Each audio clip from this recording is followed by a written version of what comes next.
before the UFC lights and television deals, there was a backyard, raw, sun-scorched, and soaked in the echoes of flesh meeting flesh. No gloves, no rules, just pain. He didn't fight for fame. He fought because the streets demanded it. Kimbo Slice wasn't born in an octagon. He was forged in concrete jungles where reputations were earned with fists and fear. Millions watched him from tiny screens, hypnotized by a man who turned bare-knuckle chaos into viral legend. Before MMA had structure, it had Kimbo, a beast unchained, answering to no one. This is the story of a myth who fled to become immortal. He wasn't born in greatness. He didn't rise through prestigious gyms or Olympic podiums. He came up from the raw, blood-sweat concrete of Miami's backyards, where pain was currency and respect was earned with fists. To most of the world, he was Kimbo Slice, a street fighting legend, a viral storm, a beast forged in the chaos of bare-knuckle battle. But behind the beard, beneath the terrifying physique, there lived a man molded with hunger, rejection, and unshakable will. This is not just a story of punches and knockouts. It's the rise, roar, reckoning of an urban gladiator who turned chaos into legacy. Before the fame, before the millions of YouTube views and ESPN highlights, there was Kevin Ferguson, a boy raised in the heat of poverty, wrestling with broken dreams and shattered structures. He was born in the Bahamas but raised in the rugged streets of Miami. Life didn't hand him promises, it handed him pressure. Abandoned by fortune and tested by fire, he fought for everything: food, shelter, dignity. He never chose violence. It chose him, followed him, stalked him because he had no choice but to embrace it. Kimbo wasn't a nickname. It was an armor he forged against it. As a young man, Kevin tried to play by society. He suited up for the gridiron and played college football at Miami's Palmetto High and later at the University. He had talent, heart, and hustle, but fate doesn't always reward the good. A series of misfortunes and setbacks ended his football dreams before they began. He worked security jobs, bounced at strip clubs, even slept in his car. The world had turned its back on him, but he didn't fold. Instead, he turned toward the only thing he knew would never lie: the fight. Not in a ring, not in a cage, in the streets. The internet was still young when Kimbo's fist went viral. The footage was grainy, the setting was crude, but the violence was real, raw, unfiltered, unforgettable. Kimbo Slice wasn't just fighting men, he was dismantling them, one thunderous punch at a time. No gloves, no rules, no mercy. The way he stalked his opponents, read their movement, and exploded with terrifying power. It was like watching a lion in an alleyway. Millions watched, millions cheered. He became an underground legend, a street fighting myth who tore through challengers like a hurricane through plywood. He wasn't trained, but he was terrified. The internet made him a superstar, but it also trapped him in a digital cage. Critics scoffed, purists dismissed him. He's just a backyard brawler, they said. He gets smoked in the cage. But Kimbo didn't respond to talk. He answered with action. In 2007, he stepped into professional MMA at athletes.its, putting his fists where his mouth was. His debut was more than a fight, it was a statement. He destroyed Roman Trail in 19 seconds. The world watched in awe as this unpolished warrior began to conquer a sport built on technique. Kimbo didn't need polish. He was pure power. With every victory, the myth grew. He beat Tank Abbott, James Thompson, and other seasoned veterans. Fans poured in. Ratings exploded. Kimbo was MMA's Frankenstein, a street monster electrifying a mainstream sport. He wasn't the most technical. He didn't have a black belt in anything. But when he walked into that cage, the atmosphere changed. It felt dangerous. It felt like something could break. Maybe a face, maybe history. Kimbo Slice had become the people's fighter. The man who came from nothing was suddenly everything. He wasn't just fighting for money.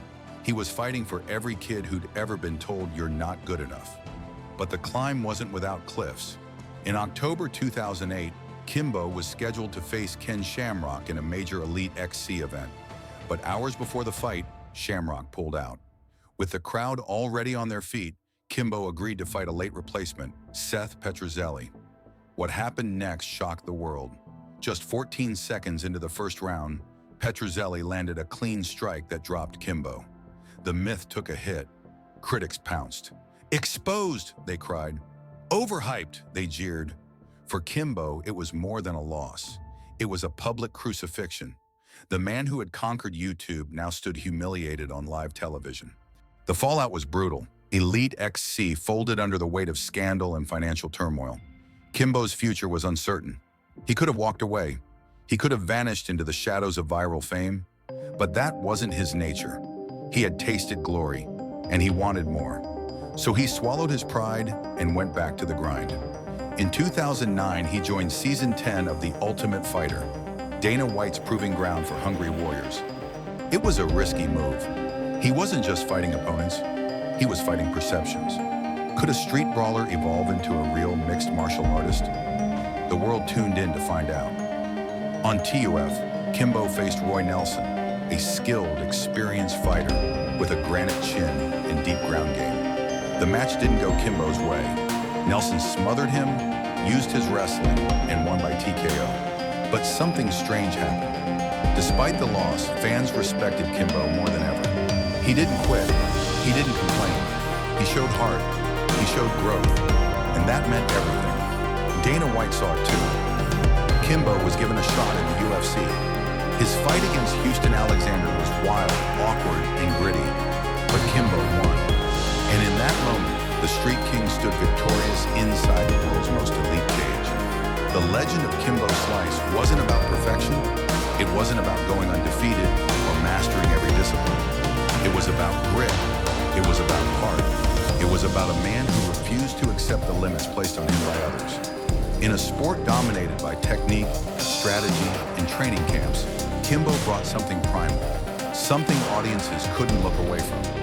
He was the echo of the gladiator days when warriors bled for honor and survival. And even when the odds were stacked against him, he kept swinging. That's what made him unforgettable. That's what made him real. But time waits for no warrior. And for Kimbo, the clock was ticking faster than ever. His second UFC bout came against Matt Mitrione, a younger, more athletic fighter with sharper tools and sharper elbows. This time, Kimbo's grit wasn't enough. Mitrione chopped him down, exposing the limits of Kimbo's ground game and conditioning. It was a brutal loss. Dana White made the call. Kimbo Slice was released from the UFC. To the outside world, it looked like the end of the road. But legends don't die quietly. And Kimbo, he was never the type to fade into silence. Even after the UFC door closed, Kimbo never let the fire go out.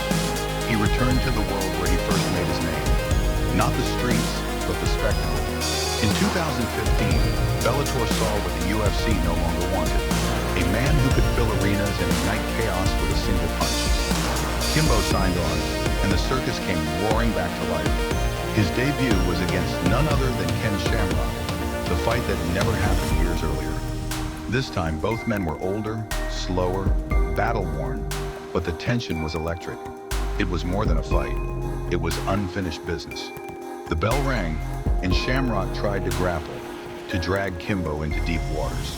But Kimbo stayed patient, weathered the storm, and when the opening came, he detonated. One punch, that's all it took.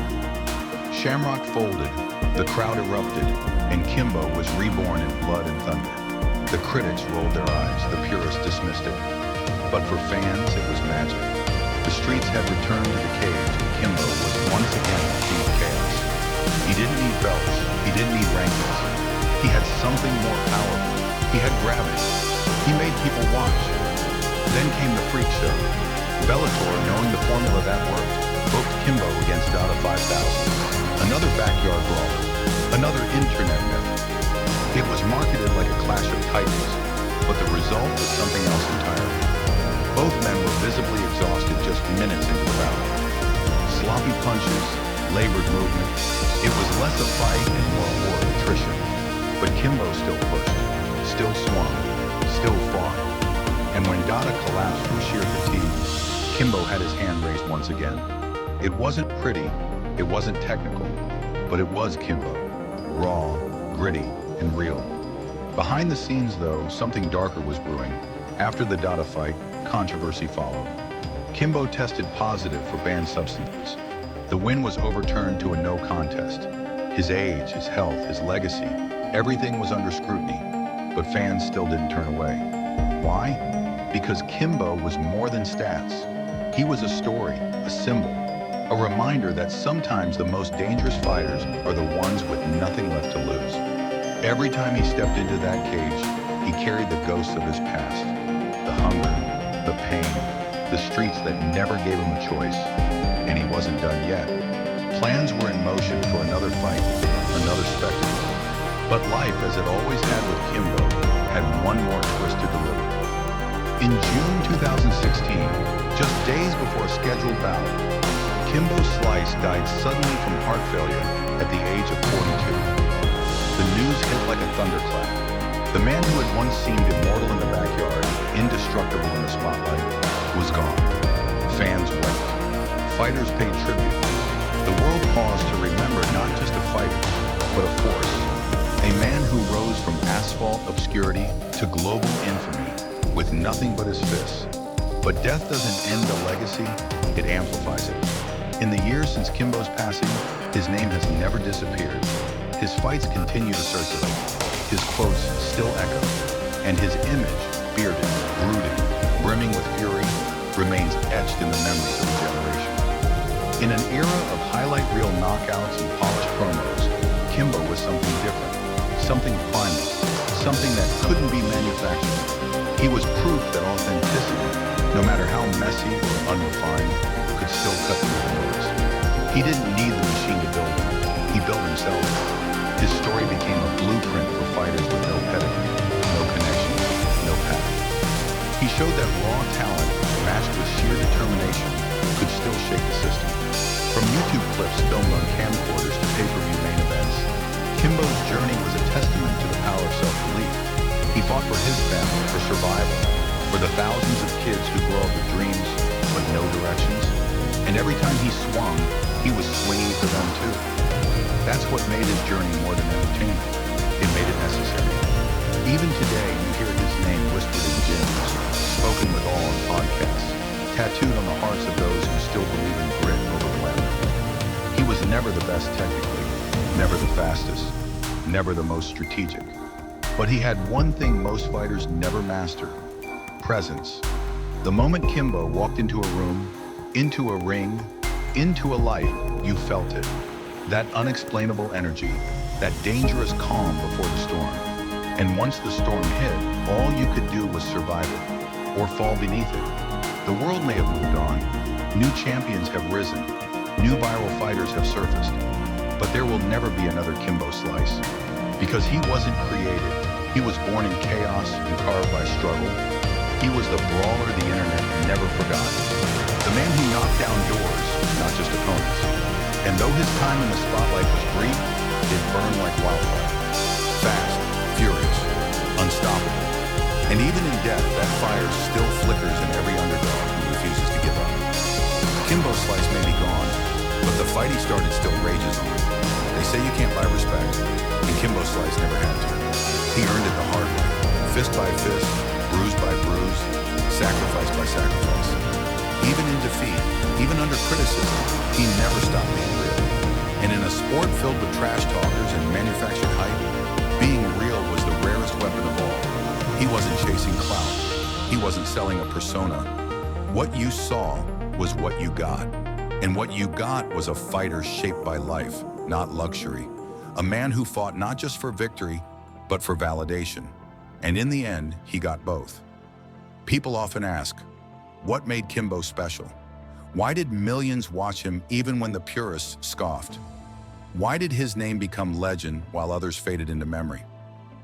The answer is simple: truth. Kimbo Slice represented a kind of truth most are afraid to confront. That life doesn't wait for you to be ready. That the world doesn't care about your excuses. That you have to fight your way out of poverty, of doubt, of fear. And when Kimbo fought, we saw our own battles in him. That's why we couldn't look away. He was our rage, our resilience, our redemption. Long before influencers made fight content a trend, Kimbo was the pioneer of virality. Not with flashy edits or sponsorships, but with pain and pride. His videos didn't need music. His knockouts didn't need commentary. The sound of his fists connecting, raw, loud, final, was enough. And those fights weren't just viral clips. They were war cries from a forgotten America, a world of broken sidewalks, cracked dreams, and young men who saw no way out but through violence. Kimbo didn't glorify it. He simply survived it.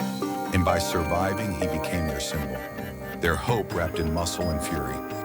Behind the glare of fame, there was still Kevin Ferguson, the father, the provider, the man who never let the spotlight blind him. He raised 6 children, juggled pressure most wouldn't survive, and still smiled through the chaos. Interviews showed a different Kimbo, humble, thoughtful, grateful. The kind of man who knew what it meant to lose everything and therefore valued every win, every paycheck, every fan who ever believed in him. He never forgot the streets, but he didn't romanticize them either. He just knew how far he'd come and how easily he could have never made it. Even his harshest critics now admit, Kimbo changed the game. He opened a door that wasn't supposed to exist. A man with no formal background, no Olympic credentials, no elite team, became the face of a movement. Whether it was in backyards, cages, or arenas, he commanded attention. Not because of skill, but because of story. And in combat sports, story is king. Kimbo proved that legacy isn't written by scorecards. It's written in impact, and his impact still echoes. In every fighter who came from nothing. In every kid who throws a punch at a wall instead of giving up.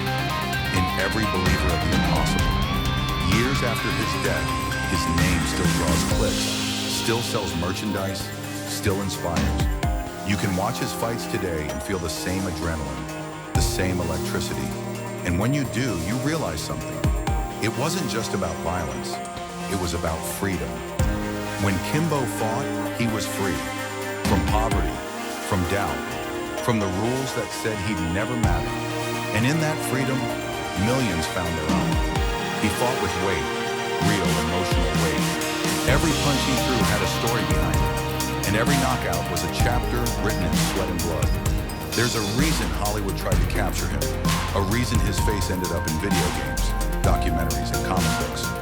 Because Kimbo wasn't just a fighter, he was a myth made real, a man who blurred the lines between man and monster, legend and human. He became the dream of every underdog to rise, to roar, to conquer. And like all great myths, his story ended too soon. But maybe that's what made it eternal. He didn't live long enough to fade.